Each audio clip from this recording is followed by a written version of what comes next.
everyone, welcome back. My name is Christina. I'm the manager at the Pacific Beach Library. Thank you for joining me for tea with the Count of Monte Cristo. Today is our 8th day of our reading together of The Count of Monte Cristo by Alexandre Dumas. I don't know why I always try to go dramatic voice when I read it, but it's because it's The Count of Monte Cristo. Quite grand, quite. Today we're going to be reading only chapter 16, and the reason is because chapter 17 is really long. It's a full day of reading. So today we're only going to read chapter 16, which means we can take a little extra time to talk about today's tea, which I'm excited to try. It's my first time trying this tea. It's a new one to me. This one is a fruit infusion by Point Loma Tea. It's called Coconut Macaron. So again, kind of French. The ingredients for this one are apple pieces, pineapple, coconut, freeze-dried marzipan containing almonds, blackberry leaves, and dried yogurt. So an interesting mix for this tea. Truthfully, the reason I chose it is because even though I know that a macaron is totally different than a macaroon, one of my coworkers brought in macaroons today and we were enjoying them. It was so good. And so, of course, I had to have the macaron tea. So I've been waiting to open this package. So you can see it's a really interesting tea. It's a very pale color. You can see the dried fruit in there. And I think it must be the blackberry leaves. There's when I opened up, there was a little black powdery stuff inside. For a second I was like, is there pepper in this one? But I think that's the crushed blackberry leaves. So let's give this one a try. It does smell delicious. Very strong coconut scent. Really pale color though. I think it's steeped long enough. I gave it about 10 minutes and they recommend 7 to 10, so that should be fine. It's kind of a cloudy color. I don't know if you can see that. Oh, it smells so good.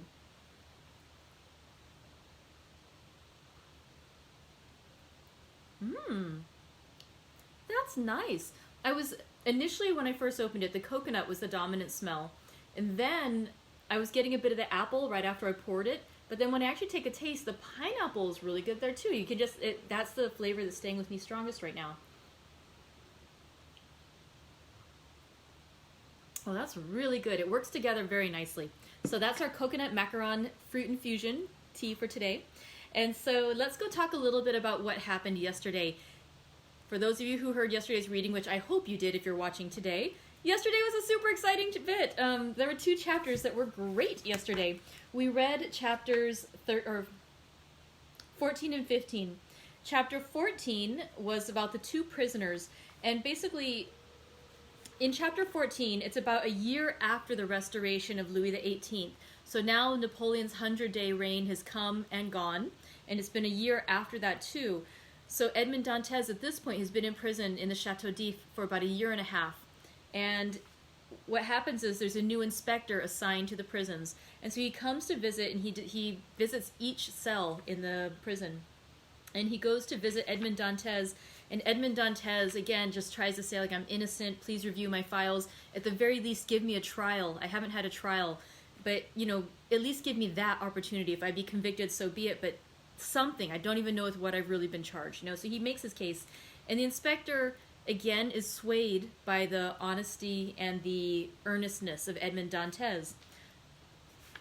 Eventually, however, he does look at the files and he sees that the note that written by Villefort, and also again further corroborated by that letter that Villefort wrote with the unconscious help, or the unfortunate help of Monsieur Morel, who was trying to do his best to aid Edmond. It just said that he is a violent Bonapartist and that the greatest watchfulness and care must be exercised with Edmond. And so again, he is condemned to stay there without any respite.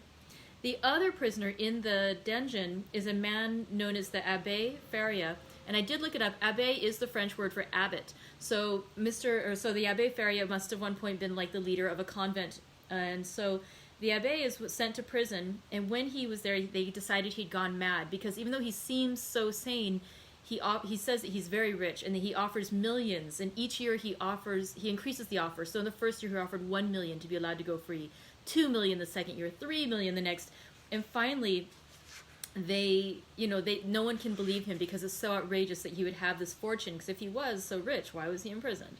And so they won't believe in him. So basically the 2 gentlemen are left in their cells. They get no help from the inspector, and Edmond is quite dejected. And it also goes on to say how eventually there's a change in the governance of the prison, a new governor comes in, and this one doesn't even bother to learn the names of the prisoners. He just refers to them by the number of their cell, and there are 50 cells in the Chateau d'If. And so Edmond Dantes stops being called Edmond Dantes, and he is just referred to as only number 34. Now the next chapter is about number 34 and number 27, so there's another prisoner.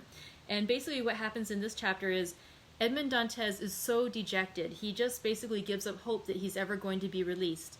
And he is so disheartened that he goes through stages. Like he tries to appeal to the guards. He tries to appeal to God. And finally, when he feels so forsaken that there's no hope to him, he decides he has to end his life.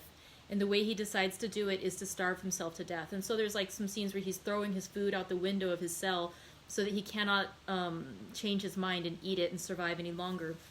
And he's getting quite weak, and he's on the verge of, losing his consciousness when he hears like a scraping sound, and he realizes that somebody is tunneling through the walls, and this revives his hope. And so he tries over the next few days, he breaks his own water jug so he can use the shard to try to break, through the stone as well. And eventually, at the end of that chapter, he makes contact verbally with the other gentleman who is tunneling through.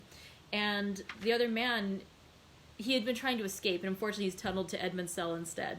And so they talk to each other through the wall, and the man is like, no, I'm so alone in the world. And Edmund says to him, you're not alone.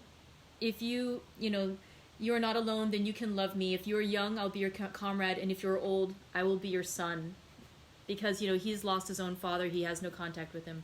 And so again, Edmund pledges that this will be his friend, if only he can see him and not be so alone. And so at the end of that chapter, the man manages to break through the stone, but the last stone separating them between his tunnel and Edmund's cell, and he comes out into Edmund's cell. And so it's just a wonderful thing that Edmund has finally made contact with another. And so that was the end of chapters 14 and 15. Let me get into our chapter 16. And like I said, today we're just going to read one chapter because tomorrow's is really, really long. So let's go into chapter 16 of the Count of Monte Cristo. It is called A Learned Italian. Seizing in his arms the friend so long and ardently desired, Dantes almost carried him towards the window in order to obtain a better view of his features by the aid of the imperfect light that struggled through the grating. He was a man of small stature, with hair blanched rather by suffering and sorrow than by age. He had a deep-set, penetrating eye, almost buried beneath a thick gray eyebrow, and a long, and still black, beard reaching down to his breast. His thin face, deeply furrowed by care, and the bold outline of his strongly marked features, betokened a man more accustomed to exercise his mental faculties than his physical strength. Large drops of perspiration were now standing on his brow, while the garments that hung about him were so ragged that one could only guess at the pattern upon which they had originally been fashioned. The stranger might have numbered 60 or 65 years, but a certain briskness and appearance of vigor in his movements made it probable that he was aged more from captivity than the course of time.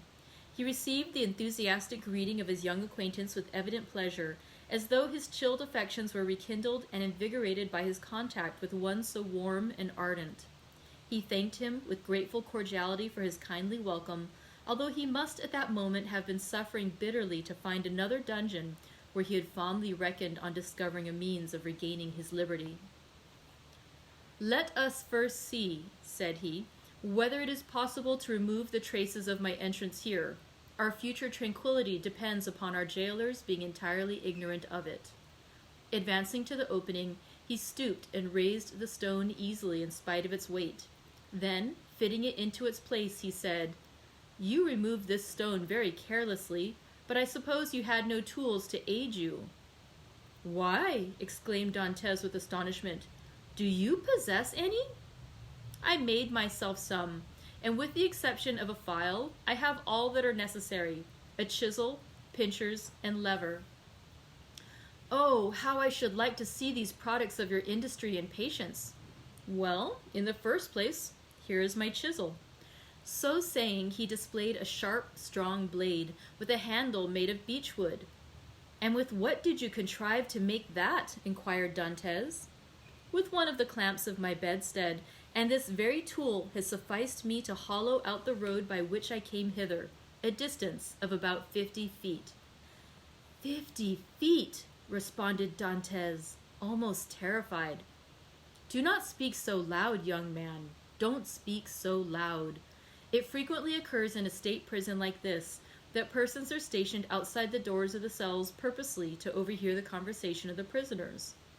But they believe I am shut up alone here. That makes no difference. And you say that you dug your way a distance of 50 feet to get here? I do. That is about the distance that separates your chamber from mine. Only, unfortunately, I did not curve aright. For want of the necessary geometrical instruments to calculate my scale of proportion, instead of taking an ellipsis of 40 feet, I made it 50. I expected, as I told you, to reach the outer wall, pierce through it, and throw myself into the sea. I have, however, kept along the corridor on which your chamber opens, instead of going beneath it.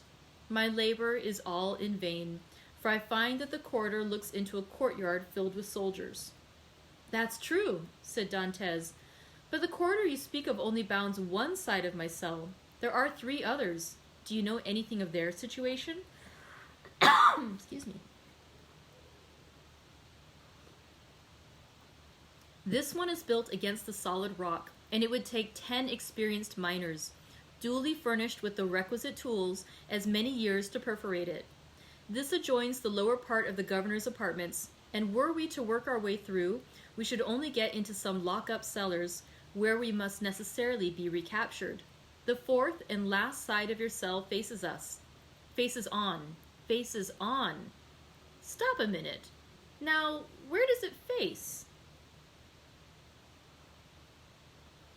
The wall of which he spoke was the one in which was fixed the loophole by which light was admitted to the chamber. This loophole, which gradually diminished in size as it approached the outside, to an opening through which a child could not have passed, was, for better security, furnished with 3 iron bars, so as to quiet all apprehensions even in the mind of the most suspicious jailer as to the possibility of a prisoner's escape.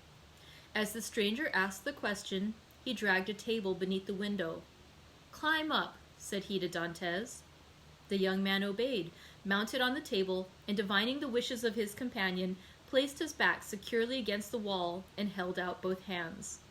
The stranger, whom as yet Dantes knew only by the number of his cell, sprang up with an agility by no means to be expected in a person of his years, and, light and steady on his feet as a cat or a lizard, climbed from the table to the outstretched hands of Dantes, and from them to his shoulders. Then, bending double, for the ceiling of the dungeon prevented him from holding himself erect, he managed to slip his head between the upper bars of the window so as to be able to command a perfect view from top to bottom. An instant afterwards he hastily drew back his head, saying, "I thought so," and sliding from the shoulders of Dantes as dexterously as he had ascended, he nimbly leapt from the table to the ground. "What was it that you thought?" asked the young man anxiously, in his turn descending from the table. The elder prisoner pondered the matter. "Yes," said he at length, "it is so. This side of your chamber looks out upon a kind of open gallery, where patrols are continually passing, and sentries keep watch day and night." "Are you quite sure of that?" "Certain. I saw the soldier's shape and the top of his musket. That made me draw in my head so quickly, for I was fearful he might also see me." "Well?" inquired Dantes. "You perceive, then, the utter impossibility of escaping through your dungeon." "Then?" pursued the young man eagerly. "Then," answered the elder prisoner, "the will of God be done." And as the old man slowly pronounced those words, an air of profound resignation spread itself over his careworn countenance. Dantes gazed on the man who could thus philosophically resign hopes so long and ardently nourished, with an astonishment mingled with admiration. "Tell me, I entreat you, who and what are you?" said he at length. "Never have I met with so remarkable a person as yourself." "Willingly," answered the stranger, "if indeed you feel any curiosity respecting me, respecting one, now, alas, powerless to aid you in any way. Say not so. You can console and support me by the strength of your own powerful mind. Pray let me know who you really are." The stranger smiled a melancholy smile. "Then listen," said he. "I am the Abbé Faria, and have been imprisoned, as you know, in the Château d'If since the year 1811, previously to which I had been confined for 3 years in the fortress of Fenestrelle. In the year 1811 I was transferred to Piedmont in France. It was at this period I learned that the destiny which seemed subservient to every wish formed by Napoleon had bestowed on him a son, named King of Rome even in his cradle. I was very far then from expecting the change you have just informed me of, namely that 4 years afterwards this colossus of power would be overthrown. Then who reigns in France at this moment? Napoleon II? No, Louis XVIII. The brother of Louis XVI? How inscrutable are the ways of Providence! For what great and mysterious purpose has it pleased heaven to abase the man once so elevated, and raise up him who was so abased?" Dantès' whole attention was riveted on a man who could thus forget his own misfortunes while occupying himself with the destinies of others. "Yes, yes," continued he, "'twill be the same as it was in England. After Charles I, Cromwell. After Cromwell, Charles II. And then James II, and then some son-in-law or relation, some Prince of Orange, a stadtholder who becomes a king, then new concessions to the people, then a constitution, then liberty. Ah, my friend," said the abbé, turning towards Dantès and surveying him with the kindling gaze of a prophet, "you are young. You will see all this come to pass." "Probably, if ever I get out of prison." "True," replied Faria. "We are prisoners, but I forget this sometimes, and there are even moments when my mental vision transports me beyond these walls, and I fancy myself at liberty." "But wherefore are you here?" "Because in 1807 I dreamed of the very plan Napoleon tried to realize in 1811. Because, like Machiavelli, I desired to alter the political face of Italy, and instead of allowing it to be split up into a quantity of petty principalities, each held by some weak or tyrannical ruler, I sought to form one large, compact, and powerful empire. And lastly, because I fancied I had found my Caesar Borgia in a crowned simpleton who feigned to enter into my views only to betray me. It was the plan of Alexander VI and Clement VII, but it will never succeed now, for they attempted it fruitlessly, and Napoleon was unable to complete his work. Italy seems fated to misfortune." And the old man bowed his head. Dantès could not understand a man risking his life for such matters. Napoleon certainly he knew something of, inasmuch as he had seen and spoken with him, but of Clement VII and Alexander VI he knew nothing.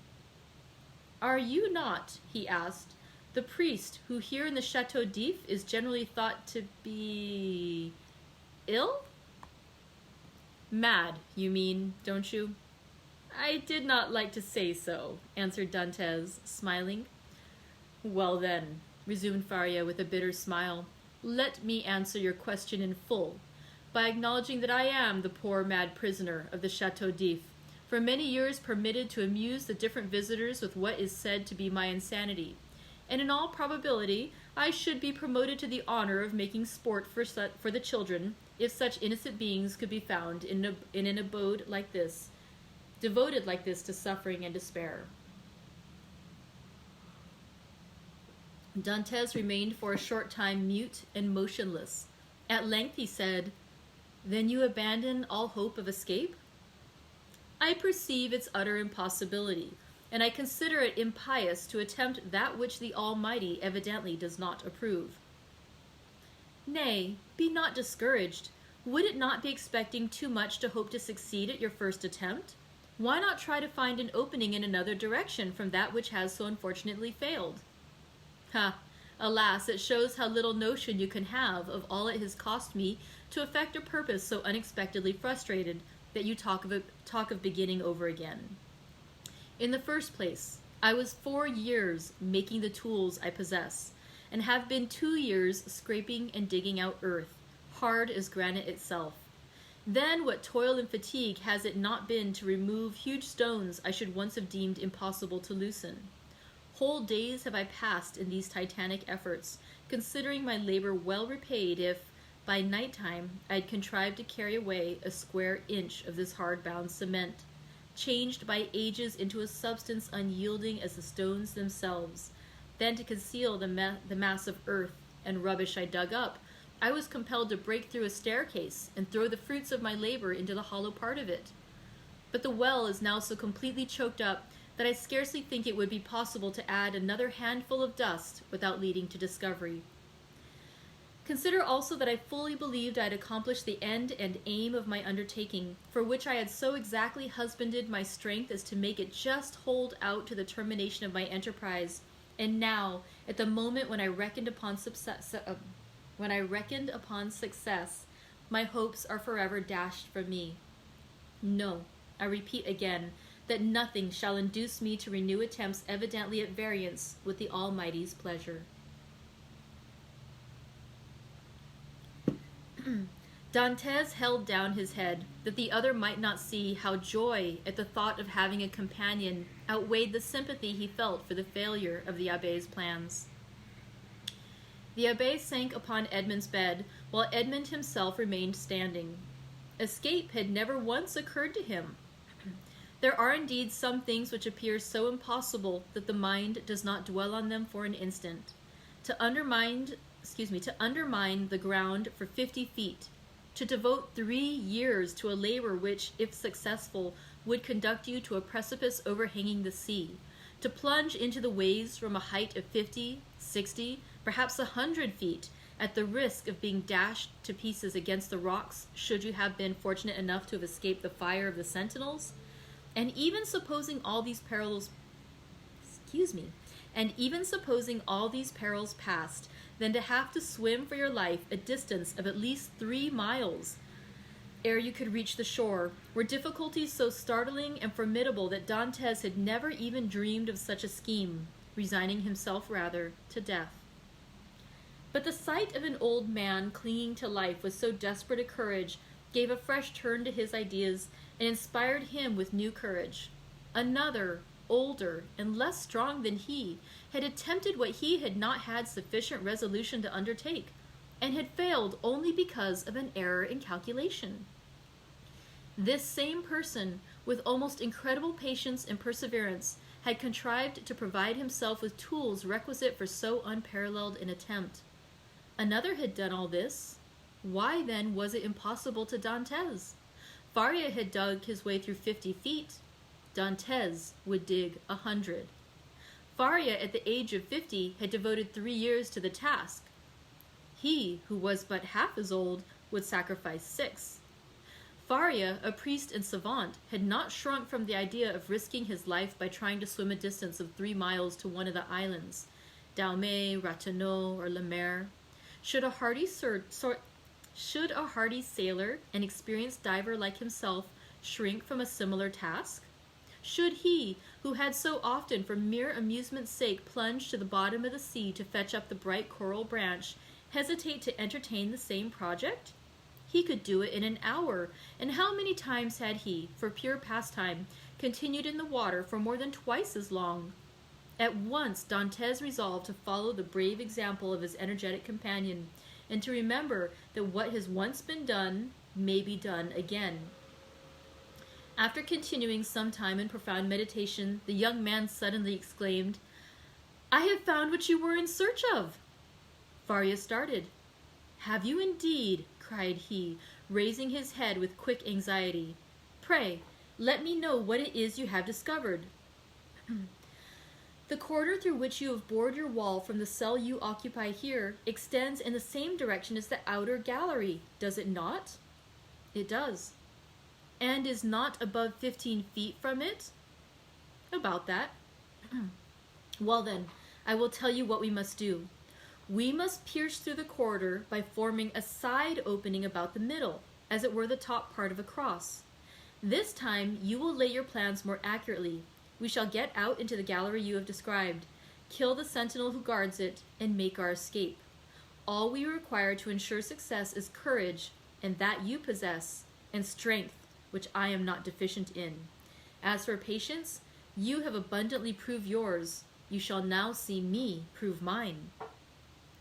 "One instance, my dear friend," replied the abbé. "It is clear you do not understand the nature of the courage with which I am endowed, and what use I intend making of my strength. As for patience, I consider that I have abundantly exercised that in beginning every morning the task of the night before, and every night renewing the task of the day. But then, young man, and I pray of you to give me your full attention, then I thought I could not be doing anything displeasing to the Almighty in trying to set an innocent being at liberty, one who had committed no offense and merited not condemnation." "And have your notions changed?" asked Dantès with much surprise. "Do you think yourself more guilty in making the attempt since you have encountered me?" "No, neither do I wish to incur guilt. Hitherto I have fancied myself merely waging war against circumstances, not men. I have thought it no sin to bore through a wall or destroy a staircase, but I cannot so easily persuade myself to pierce a heart or take away a life." A slight movement of surprise escaped Dantès. "Is it possible," said he, "that where your liberty is at stake, you can allow any such scruple to deter you from obtaining it? "Tell me," replied Faria, "what has hindered you from knocking down your jailer with a piece of wood torn from your bedstead, dressing yourself in his clothes, and endeavoring to escape?" "Simply the fact that the idea never occurred to me," answered Dantès. "Because," said the old man, "the natural repugnance to the commission of such a crime prevented you from thinking of it. And so it ever is, because in simple and allowable things our natural instincts keep us from deviating from the strict line of duty. The tiger, whose nature teaches him to delight in shedding blood, needs but the sense of smell to show him when his prey is within his reach, and by following this instinct he is enabled to measure the leap necessary to permit him to spring on his victim. But man, on the contrary, loathes the idea of blood. It is not alone that the laws of social life inspire him with a shrinking dread of taking life. His natural construction and physiological formation—" Dantès was confused and silent at this explanation of the thoughts which had unconsciously been working in his mind, or rather, soul. For there are two distinct sorts of ideas, those that proceed from the head and those that emanate from the heart. "Since my imprisonment," said Faria, "I have thought over all the most celebrated cases of escape on record. They have rarely been successful. Those that have been crowned with full success have been long meditated upon and carefully arranged, such, for instance, as the escape of the Duc de Beaufort from the Château de Vincennes, that of the Abbé du Beauquois from Fort-l'Évêque, of Latude from the Bastille. Then there are those for which chance sometimes affords opportunity, and those are the best of all. Let us therefore wait patiently for some favorable moment, and when it presents itself, profit by it." "Ah," said Dantès, "you might well endure the tedious delay. You were constantly employed in the task you set yourself, and when weary with toil, you had your hopes to refresh and encourage you." "I assure you," replied the old man, "I did not turn to that source for recreation or support." "What did you do then?" "I wrote, or studied." "Were you then permitted the use of pens, ink, and paper?" "Oh, no," answered the abbé. "I had none but what I made for myself." "You made paper, pens, and ink?" "Yes." Dantès gazed with admiration, but he had some difficulty in believing. Faria saw this. "When you pay me a visit in my cell, my young friend," said he, "I will show you my entire work, the fruits of the thoughts and reflections of my whole life, many of them meditated over in the shades of the Colosseum at Rome, at the foot of St. Mark's Column at Venice, and on the borders of the Arno at Florence, little imagining at the time that they would be arranged in order within the walls of the Château d'If. The work I speak of is called A Treatise on the Possibility of a General Monarchy in Italy, and will make one large quarto volume." "And on what have you written all this?" "On two of my shirts. I invented a preparation that makes linen as smooth and as easy to write on as parchment. You are then a chemist? Somewhat. I know Lavoisier, and was the intimate friend of Cabanis. But for such a work you must have needed books. Had you any? I had nearly 5,000 volumes in my library at Rome. But after reading them over many times, I found out that with 150 well-chosen books a man possesses, if not a complete summary of all human knowledge, at least all that a man need really know. I devoted 3 years of my life to reading and studying these 150 volumes till I knew them nearly by heart. So that since I have been in prison, a very slight effort of memory has enabled me to recall their contents as readily as though the pages were open before me. I could recite you the whole of Thucydides, Xenophon, Plutarch, Titus Livius, Tacitus, Strada, Jornadus, Dante, Montaigne, Shakespeare, Spinoza, Machiavelli, and Bossuet. I name only the most important. You are doubtless acquainted with a variety of languages so as to have been able to read all these? Yes, I speak 5 of the modern tongues, that is to say, German, French, Italian, English, and Spanish. By the aid of ancient Greek, I learned modern Greek. I don't speak it so well as I could wish, but I am still trying to improve myself. Improve yourself, repeated Dantes. Why, how can you manage to do so? Why, I made a vocabulary of the words I knew, turned, returned, and arranged them so as to enable me to express my thoughts through their medium. I know nearly 1,000 words, which is all that is absolutely necessary, although I believe there are nearly 100,000 in the dictionaries. I cannot hope to be very fluent, but I certainly should have no difficulty in explaining my wants and wishes, and that would be quite as much as I should ever require.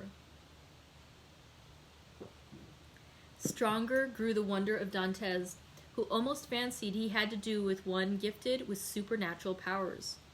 Still hoping to find some imperfection which might bring him down to a level with human beings, he added, "Then if you were not furnished with pens, how did you manage to write the work you speak of?" I made myself some excellent ones, which would be universally preferred to all others if once known. You are aware what huge whitings are served to us on maigre days? Well, I selected the cartilages of the heads of these fishes, and you can scarcely imagine the delight with which I welcomed the arrival of each Wednesday, Friday, and Saturday, as affording me the means of increasing my stock of pens, for I will freely confess that my historical labors have been my greatest solace and relief. While retracing the past, I forget the present, and traversing at will the path of history, I cease to remember that I am myself a prisoner. "But the ink," said Dantes. "Of what do you make your ink?" "There was formerly a fireplace in my dungeon," replied Faria, "but it was closed up long ere I became an occupant of this prison. Still, it must have been many years in use, for it was thickly covered with a coating of soot. This soot I dissolved in a portion of the wine brought to me every Sunday, and I assure you a better ink cannot be desired. For very important notes, for which closer attention is required, I pricked one of my fingers and wrote with my own blood." "And when," asked Dantes, "may I see all this?" "Whenever you please," replied the abbé. "Oh, then let it be directly!" exclaimed the young man. "Follow me, then," said the abbé, as he entered the subterranean passage in which he soon disappeared, followed by Dantes. All right, so that concludes chapter 16. We'll learn more about the abbé tomorrow. Thank you very much for joining me. I hope you have a great rest of your day, and I will see you later. Thank you so much. Bye-bye.